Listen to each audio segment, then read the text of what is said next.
Hello friends. இப்போ நம்ம ஒரு தமிழில் ஒரு சென்டென்ஸை கொடுத்துட்டு அதை எப்படி இங்கிலீஷில் எழுதுறது அப்படின்னு பார்த்துட்டு வரோம். இப்போ அந்த வகையில் இன்றைக்கி நம்ம நவுன் கிளாஸ்னால் என்ன, அதில் எத்தனை டைப் இருக்குது, அதை ஒரு தமிழில் ஒரு சென்டென்ஸ் கொடுத்துட்டாங்கன்னா அதை எப்படி இங்கிலீஷில் எழுதலாம் அப்படின்னு பார்க்கலாம் ஃப்ரெண்ட்ஸு. சரி, அதுக்கு முன்னே நம்ம சேனலை கொஞ்சம் சப்ஸ்கிரைப் பண்ணிடுங்க ஃப்ரெண்ட்ஸ். கொஞ்சம் கமெண்ட்ஸ் காலத்தில் ஏதாச்சும் பாசிட்டிவாக கமெண்ட்ஸ் போடுங்க ஃப்ரெண்ட்ஸ். சரி, போகலாங்களா? இன்னும் நவுன் கிளாஸ்னால் பெயர்ச்சொல் துணை வாக்கியம். நவுன் கிளாஸ்னால் தமிழ் என்னதுங்க? பெயர்ச்சொல் துணை வாக்கியம். இதில் மொத்தம் 3 டைப் இருக்குதுங்க. அதில் மொதல் டைப் பாருங்கள், எழுதி போட்டுருக்கேன். ரூல் 1ன்னு போய் எழுதி போட்டுருக்கேன். Main clause plus that plus S V அல்லது main clause plus that plus main clause இப்படின்ற ஒரு ஃபார்முலா ஞாபகம் வச்சுங்க. அப்புறம் ஒரு டிப்ஸ் மாதிரி சொல்லியிருக்கிறேன் பாருங்கள். முடிவடையாத வாக்கியத்தில் இருக்கும் வாக்கியம் பாசிட்டிவ் அல்லது நெகட்டிவ் ஸ்டேட்மெண்ட்டாக இருந்தால் மேற்கண்ட ஃபார்முலா படி வாக்கியங்கள் எழுத வேண்டும். முடிவடையாத வாக்கியம், முடிஞ்ச வாக்கியம்னா என்னென்னு தெரிஞ்சால் தான் பிரச்சனை உங்களுக்கு கொஞ்சம் புரியும். இப்போ கீழே ஒரு எக்ஸாம்பிள் கொடுத்துருக்குறேன் பாருங்கள்.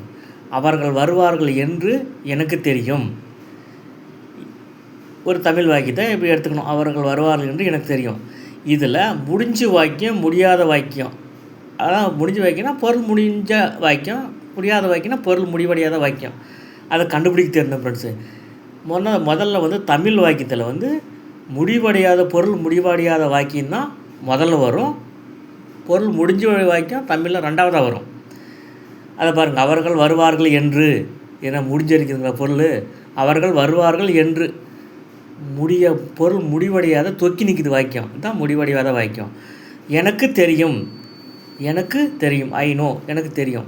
அப்போ இது பொருள் முடிஞ்ச வாக்கியம். இப்போது தமிழில் பொருள் முடிவடையாத வாக்கியம் முதல்லையும் பொருள் முடிவடைந்த வாக்கியம் 2வதாக வரும். ஆனால் இங்கிலீஷில் பொருள் முடிஞ்ச வாக்கியம் முதல்லையும் பொருள் முடிவடையாத வாக்கியம் 2வதாக வரும் அப்படின்னு தெரிஞ்சுக்கிங்க. சரி, அந்த மாதிரி தமிழ் வாக்கியத்தில் பொருள் முடிவடையாத வாக்கியத்தில் பாசிட்டிவ் அல்லது நெகட்டிவ் ஸ்டேட்மெண்ட் வந்தால் இந்த main clause plus that plus SV இந்த ஃபார்முலா படி நீங்கள் இது எழுதணும் அப்படின்னு தெரிஞ்சுக்குங்க. சரி, அவர்கள் வருவார்கள், இது என்னதுங்க? Positive statement. அவர்கள் வருவார்கள் என்று இது ஒரு முடிவடையாத வாக்கியம். அந்த முடிவடையாத வாக்கியத்தில் என்ன வந்திருக்குதுங்க? அவர்கள் வருவார்கள் அப்படின்ற ஒரு பாசிட்டிவ் ஸ்டேட்மெண்ட் வந்திருக்குதுங்க. அதுதான் அங்கே எழுதி போட்டு. முடிவடையாத வாக்கியத்தில் இருக்கும் வாக்கியம் பாசிட்டிவ் அல்லது நெகட்டிவ் ஸ்டேட்மெண்ட்டாக இருந்தால் மேற்கண்ட ஃபார்முலா படி வாக்கியங்கள் எழுத வேண்டும். இப்போது மேற்கண்ட ஃபார்முலா படி எழுதுங்க. அவர்கள் வருவார்கள் என்று எனக்கு தெரியும். இதில் இந்த எனக்கு தெரியுன்றது தான் மெயின் கிளாஸ். என்றுன்றதுக்கு தான் அங்கே தட்டு. என்றுன்றதுக்கு என்னதுங்க? தட்டு. எனக்கு தெரியும், ஐ நோ எழுதிட்டீங்களா? என்றுன்றதுக்கு தட் போட்டிங்க. அப்புறம் மீதி என்ன இருக்குங்க? அவர்கள் வருவார்கள் பாசிட்டிவ் ஸ்டேட்மெண்ட் இருக்குதுங்க.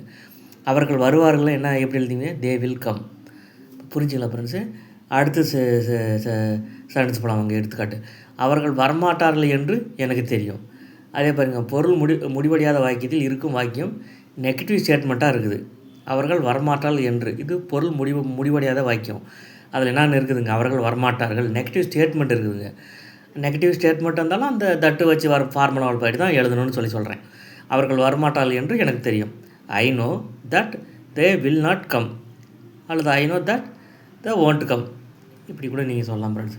புரிஞ்சுங்களா? இது நவுன் கிளாஸில் டைப் 1. அடுத்தது noun clause type 2. Main clause plus whether plus subject verb அல்லது main clause plus whether plus main clause அப்படின்னு வச்சுக்கோங்க.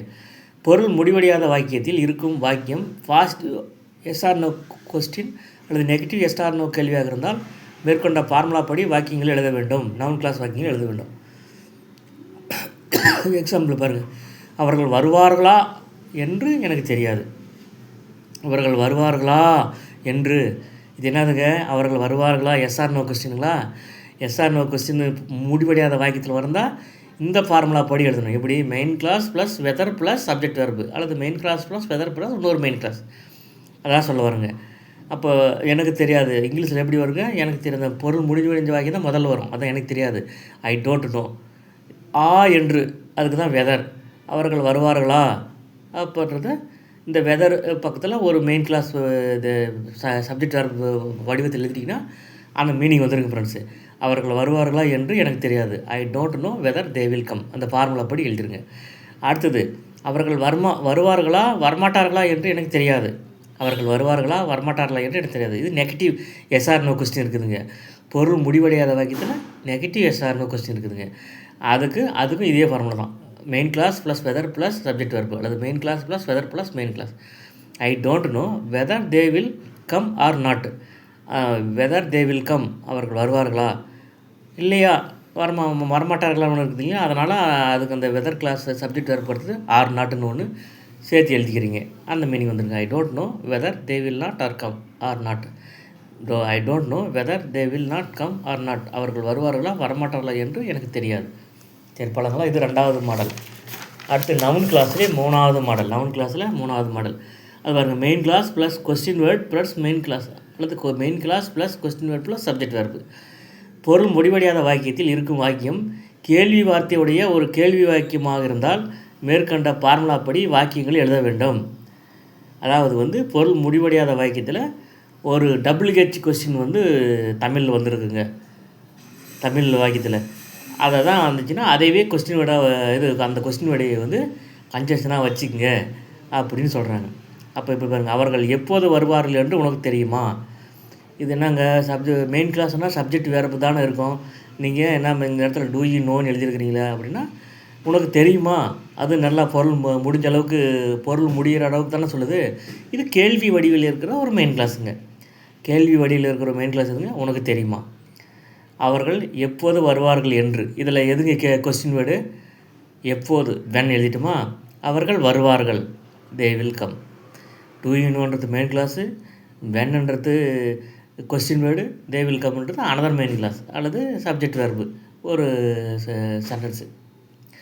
Main clause question word plus main clause அப்படின்ற சென்டென்ஸில் வந்துருச்சுங்களா. அடுத்த 2வது எக்ஸாம். அவர்கள் நேற்று ஏன் வரவில்லை என்று என்னிடம் சொல். அவர்கள் நேற்று ஏன் வரவில்லை என்று என்னிடம் சொல். என்னிடம் சொல் அதான் மெயின் கிளாஸுங்க. என்னிடம் சொல் இது என்னங்க, டெல் மீ எடுக்கணுமே வெர்பல் வருதுங்க. இது எப்படிங்க ஒரு மெயின் கிளாஸ்னால், இது ஒரு மெயின் கிளாஸ். இது இம்பரேட்டிவ் சென்டென்ஸ் தான் வந்துருக்குதுங்க. வெர்பில் ஸ்டார்ட் ஆகுதுன்னு அது என்னதுங்க, இம்பரேட்டிவ் சென்டென்ஸுங்க. டெல்லுன்றது V1 வெர்பில் ஸ்டார்ட் ஆகுதுங்க. டெல் மீன்றது ஒரு இம்பரேட்டிவ் சென்டென்ஸ். அதை நீங்கள் மெயின் கிளாஸை வச்சுக்கலாம். அடுத்தது, அவர்கள் நேற்று ஏன் வரவில்லை. இதில் எதுங்க கொஸ்டின் வேர்டு, ஏன், அதான் ஒய்ன்னு எழுதியிருக்கிறேன். அப்போது main clause plus question word எழுதிட்டோமா. அதுக்கடுத்து அவர்கள் நேற்று வரவில்லை, அது எப்படி எழுதிவிங்க, they did not come yesterday. அவர்கள் நேற்று வரவில்லை. இப்போ அந்த பேட்டர்னில் வந்துருச்சுங்களா. மேலே இருக்கிற பேட்டர்னில் டெல்மின்றது ஒரு main clause, question word why வந்துருச்சு. தே டிட் நாட் கம் எஸ்டர்டேன்றது அனதர் மெயின் கிளாஸ் வந்துருச்சு. அல்லது தேன்ற சப்ஜெக்ட், டிட் நாட் கம்ன்றது வெர்பு. நீங்கள் அப்படியும் வச்சுக்கலாம். கொஸ்டின் வேர்டுக்கு அடுத்து சப்ஜெக்ட் வெர்பு வரது மாதிரி நீங்கள் ஞாபகம் வச்சுக்கலாம். இல்லை கொஸ்டின் வேர்டுக்கு அடுத்தது ஒரு மெயின் கிளாஸ் வருது. அந்த ஃபார்முலா படி தானே பார்த்துக்குங்க ஃப்ரெண்ட்ஸு. இப்போ புரிஞ்சிங்களா. இப்போ மெயின் கிளாஸில் மொத்தம் 3 டைப் இருக்குது. நவுன் கிளாஸில் மொத்தம் 3 டைப் இருக்குதுங்க. அதில் மொதல் type main clause plus that plus S V. 2வது type main clause plus whether plus S V. 3வது type main clause plus question word plus S V. அதுதான் சொல்ல வரேங்க ஃப்ரெண்ட்ஸு. இந்த இதை நீங்கள் ஒரு டைம் போட்டு கேட்டிங்கன்னா உங்களுக்கு புரியாதுங்க ஃப்ரெண்ட்ஸு. ஒரு 2-3 டைம் போட்டு கேளுங்க, உங்களுக்கு நல்லா புரியும். இந்த ஃபார்முலா படி நீங்கள் இங்கிலீஷில் ஒரு தமிழ் வாக்கியத்தை கொடுத்துட்டா அதை நீங்கள் இங்கிலீஷில் ட்ரான்ஸ்லேஷன் பண்ணி ஈஸியாக எழுத கற்றுக்கலாம் ஃப்ரெண்ட்ஸு. இந்த நவுன் கிளாஸ் சென்டென்ஸை இது பார்ட் 1. அப்புறம் 2-3 மாடல்லாம் இருக்குது, நிறைய போடுறேன் ஃப்ரெண்ட்ஸ் நாளைக்கு. நன்றி.